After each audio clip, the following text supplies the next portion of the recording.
the inner city of Detroit. My mom was a single parent that had 3 kids. I'm the baby. She kind of moved a whole lot.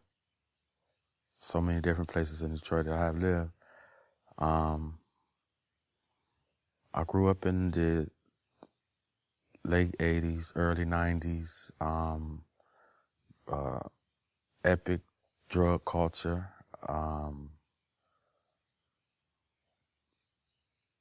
It was pretty much just a free-for-all environment in terms of you get it how you live, basically. Most of my peers didn't know their fathers either, so a bunch of young guys mimicking movies and what have you, so that's the type of environment I was raised in. At my earliest understanding, and when I was able to even grasp the concept of God, of course, Christianity was the medium that, I was even have a consciousness of who God is.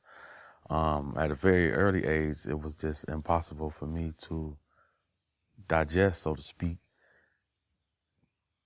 the image of what Christianity appeared to me at that time was, again, to me, was white supremacy, basically.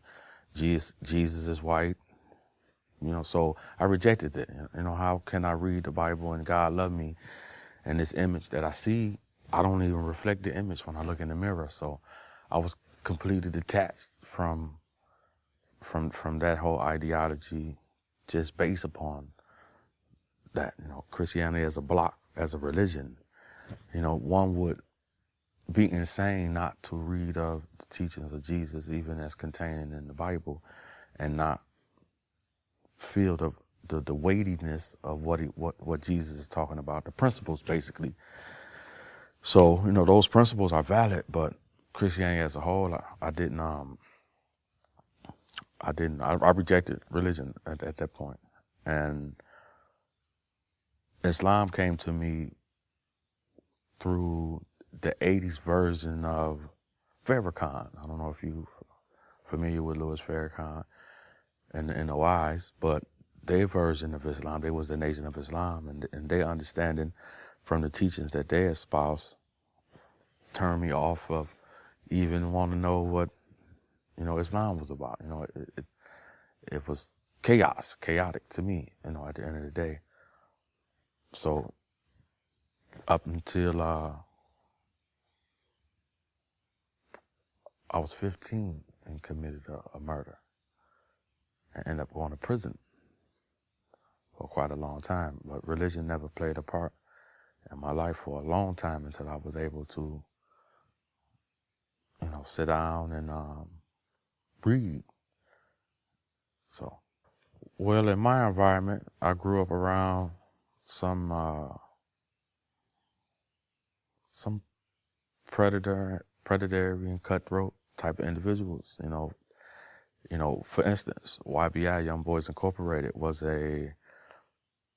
basically the exploitation of youth.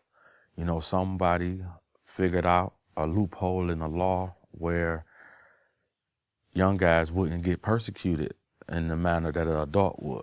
If the young guy got caught with a gun, he got slapped on the wrist and sent home to his mother and wouldn't be no issue. So they created this organization called Young Boys Incorporated, where guys was young, they was young, and money was being made for a young 15-year-old, 13-year-old. $1,000 is a lot of money. So money is waved in your face. You're living in poverty if you staying in the projects, or you living in basically third world pockets. It's pockets in the city of Detroit, if you would. It's third world pockets where they eating Roman noodles every day and grape drink and bags of chips. That's a meal. These people don't leave they little strip of land. They don't go and venture out to the greater metropolitan parts of Detroit, period. They ain't never know where Troy is. Never been to Bloomfield Hills. Don't never leave from, for instance, if they was on Mack and Gray, they'd never leave that environment. And it's easy to succumb to the pressures of what's going on in the environment. I was in the county jail, about to go face, went for murder. And at my young age, I was, like I said, my first exposure to Islam was through, in the late 80s, Public Enemy and the whole New York, East Coast rappers at that point were using the term Allah. And if you just listen to that music, that was my first exposure to it. But again, I didn't know anything about Islam. My only understanding was that what, again, Farrakhan said, white man was the devil and that type of thing. So to me, I just disregarded that, just living in the environment I live from. I just see, they tell me, Tupac said it greater. They say it's the white man that I should fear, but it's my own kind doing all the killing here. So being in my environment, seeing all the crime, you couldn't tell me that the white man was the devil and the black man was God. You couldn't, that was hogwash. Just because of what I was seeing. So that was my first exposure to Islam. But anyway, I went to, I'm in the county jail facing my life, basically. And I seen this guy who I knew, actually, who was actually one of the biggest drug dealers that I knew that lived around the corner from me. And he owned a bunch of cleaners and stuff like that. And he was in there. So he was facing some serious charges. His accusations from his wife of rape, and he had lost everything that he had, and he ended up getting found guilty and given life. But I seen him making salat, which I know is what it is now. I didn't know what he was doing at the point, and the way he smiled and the way he just was doing things was crazy. And I seen him doing it, and I sat down and I was talking to him, and when he first started telling me about Prophet Muhammad sallallahu alaihi wasallam, I thought he was talking about Elijah Muhammad. So, it didn't really catch for a while. And he gave me the Quran. He gave me the Quran one day, and then in my cell, I started to read it, and it was like, man, it's deep. It was deep. It was moving. It was something that, kept telling me to think. It kept telling me to use my judgment. For instance, reading how many favors of your Lord will you deny? The Surah 55. Just reading that, it's like, wow, it just talked to me in a way that I hadn't been challenged that way, from a mental perspective. And so 1994 was my first exposure to Al-Islam and its beauty. Well, loving to read, I do have a love of reading, and having had this understanding somewhat of man, from an anthropology perspective, understanding us as men coming into the world and one man. And historically, how Islam has come on the scene, it was awesome in the sense that once you read the Bible, it left me wanting. I could clearly see the difference between Isa alayhi salam versus the ideologies of Paul. It's so easy to see, and so it did leave you thirsting for something to come. And then you read and understand Islam a little more. You see that Jesus was even making reference of that Prophet Muhammad sallallahu alaihi wasallam will come and lead us into all truth, lead us to the point where Allah subhanahu wa ta'ala say, this day he hath perfected the deen. Come to that point where Islam gives you hadiths, it gives you dua, it gives you a complete understanding of who Allah subhanahu wa ta'ala is and what being grateful is when you drink water and sit down, or you go to sleep, take a nap, you get married, even have sex with your wife, or you got du'as, you got all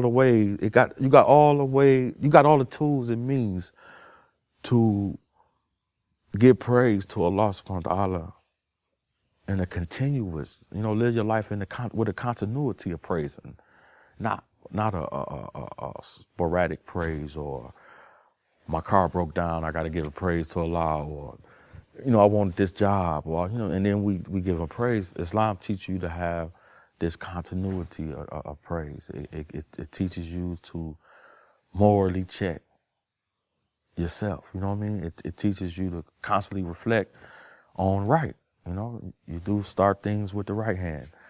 It constantly, again, reinforces the right way of thinking, the right way of interacting with people. Allah subhanahu wa ta'ala said he sent the Prophet Muhammad sallallahu alaihi wasallam with the best akhlaq, the character. We can perfect our characters. We can do that. We can take ourselves from one level of character to the next level of character. And Islam helps you to do that. It helps you to subdue your desires in such a way, again, that's rewarding to not only you, but your environment, your community, and, most importantly, you pleasing Allah subhanahu wa ta'ala. So Islam, once I had learned it in its totality, and as I'm still learning, it's still deeper than I could ever imagine. But that was what I was able to, that was what ignited me, and it still ignites me today, to read. It's some things I still have never read. I can't read Arabic that well enough to grab Arabic text. So, I have to wait till people translate different works. But Islam is so vast. It satisfies the mental capacity that we have. Well, I seen this gentleman who I knew, and I knew how, again, from the street, I knew what type of person that he was.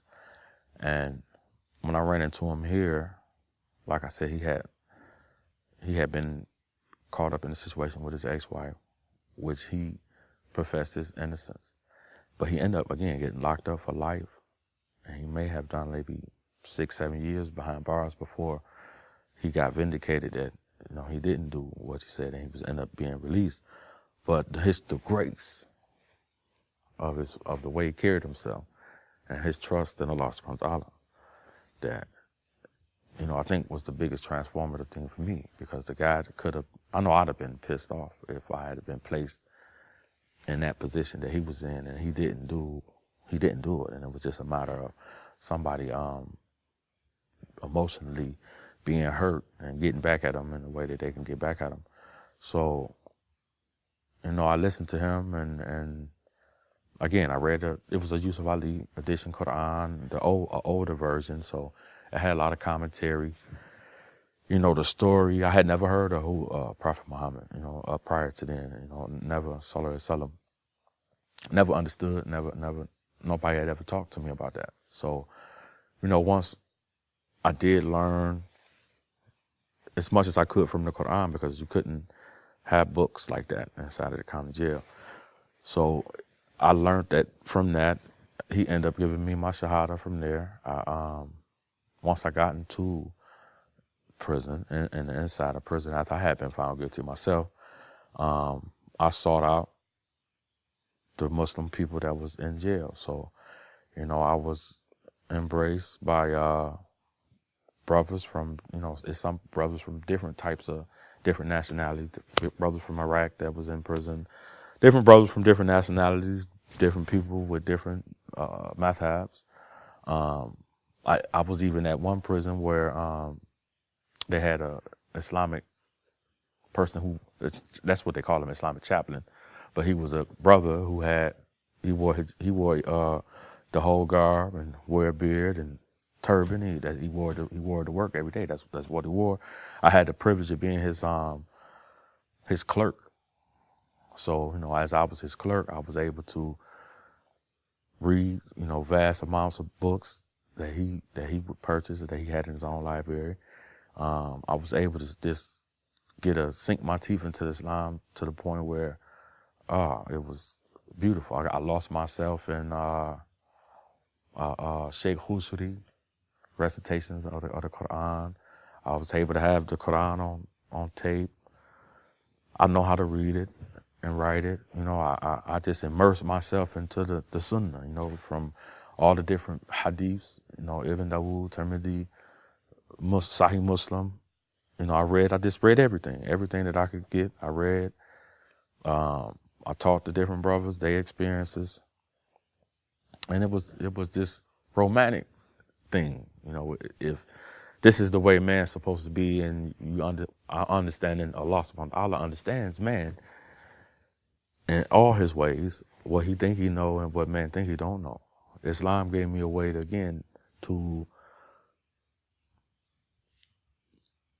keep myself the way I'm supposed to think, the way I'm supposed to react, the way I'm supposed to respond. So I have lived so much a part at 40. I have lived half my life being emotionally hijacked, allowing somebody to say something to me or that's going to cause me to react a certain type of way. Islam taught me to, no, you stay a Pacific type of way. You can't, the outside can't erupt. So, Islam again went to great levels. Imam Ghazali, reading his works,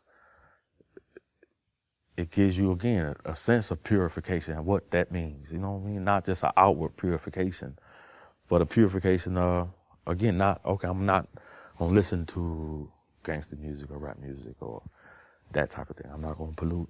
It shows you how to reach a certain level of, and it gives you a step. You don't have to just believe in blind faith. Well, my evolution as a Muslim from 1994 to 2000, I'm gonna say maybe 2001, 1995 to 2001. Again, I never knew the difference in terms of Shia, Sunni. Never even crossed my mind. I must have didn't even catch on to what other people were saying, period. And most of the material that I read, I would have to say in a large, I was a Hanafi school of thought, just based upon most of the books that I read that I know now. Those scholars were Hanafi scholars. So my understanding and frame of reference to Islam was from a Hanafi perspective. I think one of the things he has said, one of his quotes that he's known for being quoted for, he said that when they asked him who should have been the caliph after the Prophet Muhammad ﷺ died, whether it should have been Imam Ali alayhi salam or Abu Bakr, he said that Allah wasn't going to question him on their judgment about that. So he wasn't going to worry about it in his lifetime. That's what he reported to have said. So that was my stance for a long, long time. When people started to talk about it and I ran into different guys, I even reached the level of imam in the prison at one point. I was the most learned person there. But when I would encounter guys who were quote unquote Shia or something like that, I just would dismiss them with that reasoning. Allah ain't gonna question me on their judgment about that, so I'm not gonna worry about that. So, but it wasn't until again I had an opportunity. I met this brother and listening to him as I did, I listened to him and ended up getting Then I Was Guided books, and I had that whole set of books, and we had a dialogue, and that dialogue, it did just, it struck me as wild that, when you read the seerahs of the Prophet Muhammad ﷺ, it didn't go off into a bunch of detail about what happened after the Prophet died and the climate of the Muslim Ummah. It left it off. So that's what my search, I began from historical perspective. My search for just authenticity. Once I went to that, it immediately, my conversion changed. I stopped not identifying myself as a Sunni. And I understand that both terms, again, are still political, Sunni and Shia, from a perspective of what was going on then. I realized some of the rituals and some of the things that's done counteracted things that was done from a historical perspective. So, but I do acknowledge that that Allah subhanahu wa ta'ala didn't leave us wondering. He completed deen like he said. So, I find comfort in reading hadith from the Ahlul Bayt. I find comfort in understanding that bridge that was there as it was, but with all the previous prophets, that hikmah stayed in the family of the prophet. It's hard being a Muslim right now, just from things that's going on everywhere, and especially within our own communities. It's not embracing to come to certain masjids. It's not. It's wild. It's a beautiful reinforcement of the what the Prophet Muhammad ﷺ said at the time and things that was going to come. The same influence that the Prophet Muhammad ﷺ has had. The Ahlul Bayt constantly reminds you of that you're gonna face toil, struggles. You're gonna not. Things not gonna happen the way things are supposed to happen, But again, Allah is the greatest of planners. It teaches you to stay steadfast, stay focused, don't deviate from the established way that we're supposed to act in terms of the principles, the principle-oriented way that we're supposed to establish ourselves. And one of the most beautiful stories, I think that always touched me is Imam Hassan alayhi salam and Hussein alayhi salam. When the old man was doing his wudu wrong, and they seen it, and they saw it, and then they went to him, and they told him, which one of us, hey, which one of us is doing our wudu wrong? And they set out to do the wudu, and he acknowledged his own error, and it wasn't their error, but that was the most beautiful way for them to go and to say that to him and do that to him. And I think, again, the Ahlul Bayt constantly remind us, period, on what it is to approach people, how do you treat people, That's caring for another person's emotional state. You could walk up to him, hey, you're doing it wrong, and yell and shout at them. And, people are fragile emotionally in certain types of ways. So it teaches, again, Ahlul Bayt, when you read those types of stories and you read their history of Karbala and the different battles that they fought, and how many of their family members were destroyed and killed. It teaches you again to don't react out of anger or emotion because of, because Allah subhanahu wa ta'ala, man, the Prophet Muhammad told them vividly. He told Aisha, not Aisha, astaghfirullah. He told Fatima alayhi salam, and she laughed and she smiled, and he told her, what's gonna happen. I gotta die. She started crying, and you're gonna be the first to reach me. She started laughing. So he kept saying that Hassan Hussein alayhi salam was gonna be the martyrs of paradise. So the Prophet, no doubt, told them what was coming. And to see the way that they handled themselves, they still trusted in Allah. They still showed us again, now, even to this day, persecution, people being persecuted all around the world.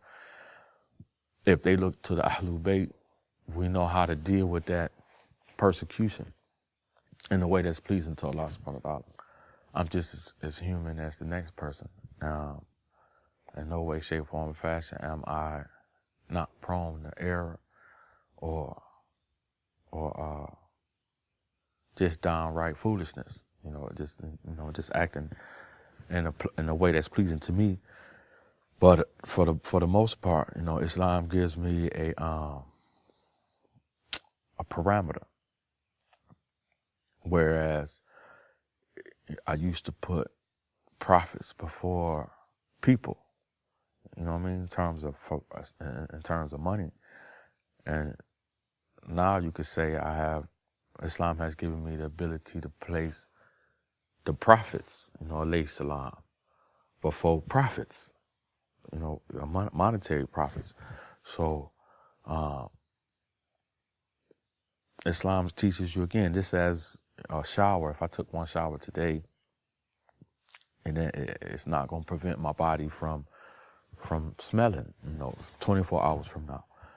Islam with, how Salat is, how Salat is done 5 times or more a day. Islam teaches you to constantly come back to the middle. To constantly come back to La ilaha illallah. Constantly come back to that, even Islam forces you to do that throughout your day. You got to come back when you're making prayer. So again, if we understand as human beings, we habitual people.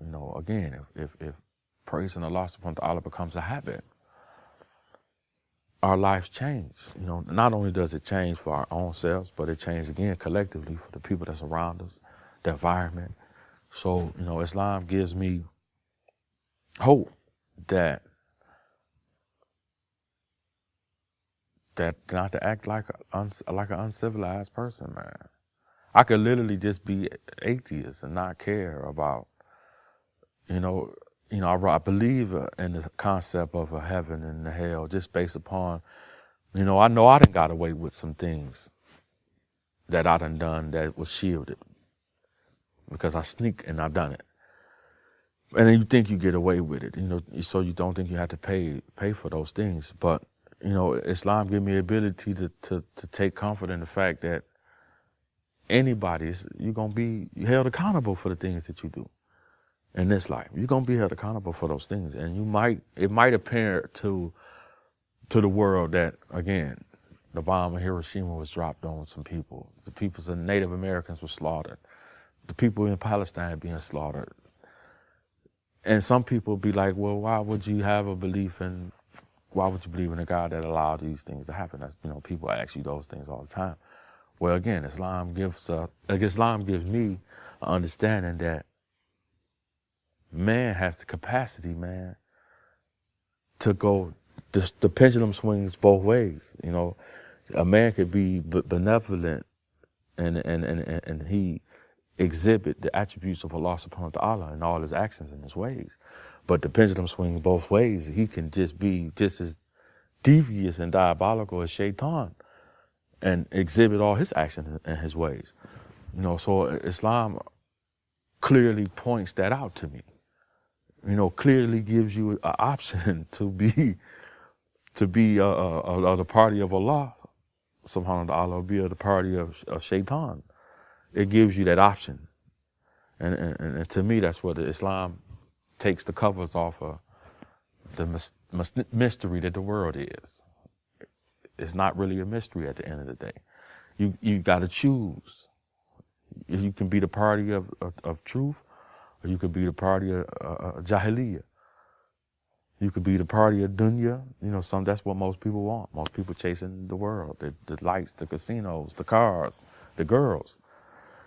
Or they chasing Salat and Ramadan and Umrah and Hajj, So at the end of the day, that's what our life consists. Every day we have an opportunity to do, and it's going to be that way until we pass form. Every day, every instant, every moment of your life, it's a way that's going to be beneficial to you that you can do it, or it's going to be a way that's not going to be beneficial to you that you can do it.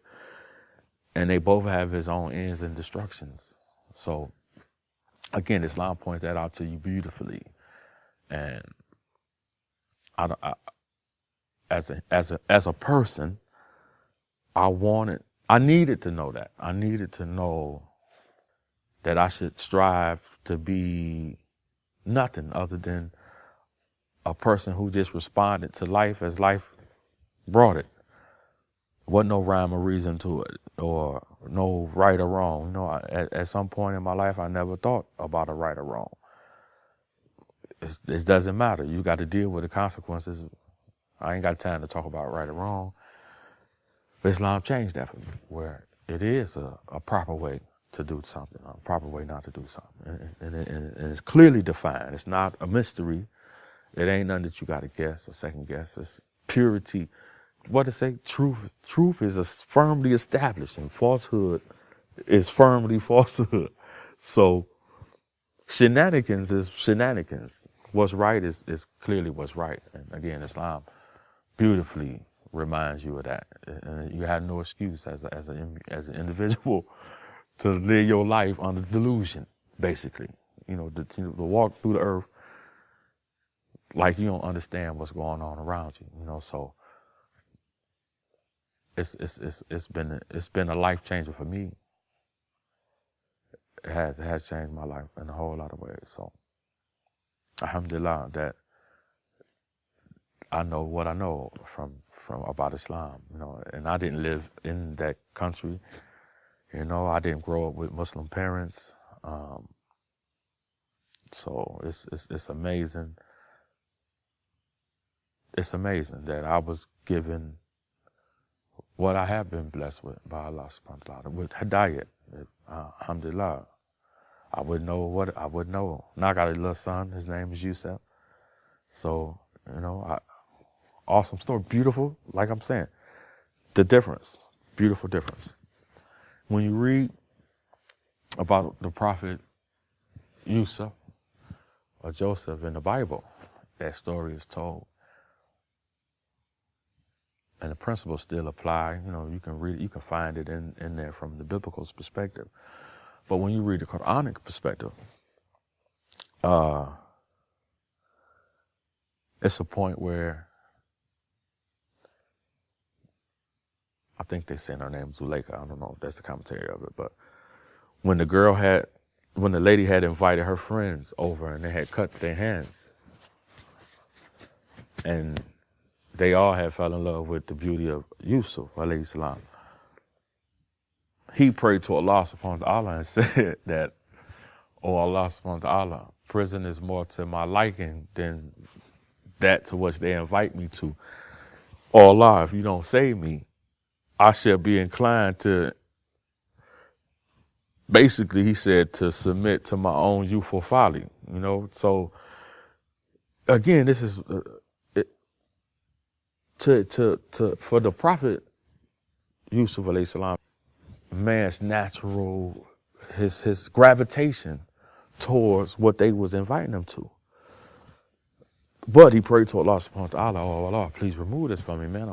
I'm subject to fall. I'm subject to be weak." And so things transpired to where he went to jail for as long as he went, and then he came out and he was favored. But this is what I'm saying. Islam gives you that, okay, I ain't got to feel dirty because I had this thought. The proper thing to do is to seek help from Allah subhanahu wa ta'ala and being able to maintain the strength of being able to lower your gaze, or being able not to commit sins and those things. It don't lie in our own power. It does lie with the power of Allah subhanahu wa ta'ala. And so again, Islam helps you remember that. It constantly reminds you that everything happens with the will of Allah subhanahu wa ta'ala. So, but Allah grants forgiveness. He give you what you strive for. At the end of the day, if you strive for people strive for the things that they strive for, Allah so gracious, they give it to them. Some people strive to be the biggest drug dealers in the world. They become that. People strive to be whatever. And so, Allah subhanahu wa ta'ala has given us this ability to get what we strive for. And I think, again, Islam reminds you constantly and consistently of what the striving should be about. In terms of every man and woman, what our strive should be the closest to Allah subhanahu wa ta'ala, but we still have duties to our families. We still have duties to the communities. We still got duties to the environment. But our first level of duty is to strive to be following the way of Allah subhanahu wa ta'ala. It's sunnah to Allah. You know, the Prophet Muhammad didn't say, like he said, he didn't say anything on his own. Everything he said is Allah has told him. So the Prophet's way is Allah's way at the end of the day. And Islam, again, gives us a certainty that how we conduct our affairs, how we react, and how we do certain things, we can please Allah subhanahu wa ta'ala in our everyday walk of life. You know, it's not a part of it that's absent without the consciousness of doing things that's pleasing to Allah subhanahu wa ta'ala. No matter what it is you're doing, from taking out the garbage to cleaning the tub, cleaning the bathroom, you know, how you treat the animals, your whole existence, your whole being. So the power of Islam is awesome.